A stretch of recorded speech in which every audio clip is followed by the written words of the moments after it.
तो दोस्तों आस्था अपने मायके आ रही होती है, तो यहाँ पर ज्योति को खंदाने का प्लान बना रहा था सिद्धार्थ के लिए। तो यहाँ पर आस्था रिक्शे वाले से झगड़ा कर रही थी। वो बोल रही थी कि मेरे पास छुट्टी नहीं है। वो कह रही थी कि चलो तुम वहाँ पर ही छोड़ दो, चलो मुझे।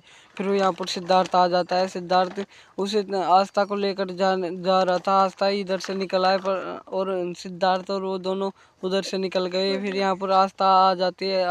यहाँ पर उसकी आई खाना खा रही थी। तो आस्था यहाँ पर सुलू का फोन आने की तैयारी कर रही थी। तो वो कहता है कि तुम्हारे पति ने कुछ कहा। तो वो बोल रही थी कि वो तो एक ऊंट के समान, एक पहाड़ के समान है, जैसे पहाड़ से पानी निकलना ऐसे। फिर यहाँ पर यहाँ पर सुलू फोन करता है। तो यहाँ पर आस्था देखकर खुश होती है। फिर वो काट देती है फ़ोन को, उठाती नहीं है। फिर वो बार बार काटने लगती है। तो यहाँ पर फिर वो हंसने लगती है। और यहाँ पर सुलूक बहुत ज़्यादा गुस्सा होता है कि इस बार नहीं उठाए तो इसके लिए साथ अच्छा नहीं होगा। फिर यहाँ पर वो वापस काट देती है। तो फिर सुलूक कहता है कि अभी से मैं बताता हूँ। तो रात को सब सोते हुए उसकी आई कहती है कि देखो आस्था का कितना मन लग जाता है वहाँ पर। उसके मायके से ससुराल में अच्छा मन लगता है। वो सो जाती है और वहाँ पर सुलूक के साथ अच्छा मन लगता है। तो यहाँ पर आस्था सोई हुई होती है और सुलूक आ जाता है यहाँ पर रात को। फिर आस्था हंस रही थी कि ये तो मेरा वहम होगा कि यहाँ पर क्यों आएगा सुलूक। फिर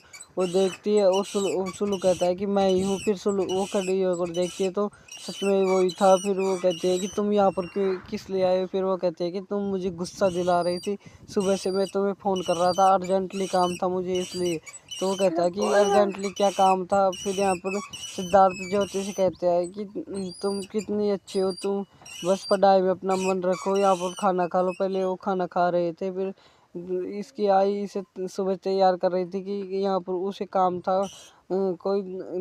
फिर यहाँ पर सुलूक उसे लेने आ जाता है। तो यहाँ पर उसकी आई उसे गले लगा लेती है और कहती है कि चलो बेटा अब तुम चलते हो। वहाँ पर बिंदी लगाती है दोनों की। फिर वो वहाँ पर दोनों आई से मिलकर वो कहती है कि फिर यहाँ पर अंजलि जी कहती है कि तुम अच्छी तैयारी कर देना आरती की। वहाँ पर आस्था आ जाएगी। फिर यहाँ पर वो कहती है कि आस्था तुम जल्दी आ जाएगी। फिर वो फ़ोन करती है। तो यहाँ पर सुलूक कहता है कि देखो तुम मुझ पर गुस्सा मत करो ऐसे ही। फिर वो कहती है कि तुम ऐसे ही हो। फिर यहाँ पर निरंजन जी कहते हैं जल्दी से कि आरती की तैयारी अच्छी होनी चाहिए। फिर वो दोनों अपने वहाँ पर काम करने आ जाते हैं। तो फिर वहाँ पर आस्था काम कर रही होती है। तो सुलूक बाहर चला जाता है। तो वो उसके कंप्यूटर में पता नहीं क्या क्या भर दी थी। फिर वो वहाँ पर सुलूक देखता है। सुलूक देखते हुए कि देख ना ले सुलूक, इसलिए वो भर देती है और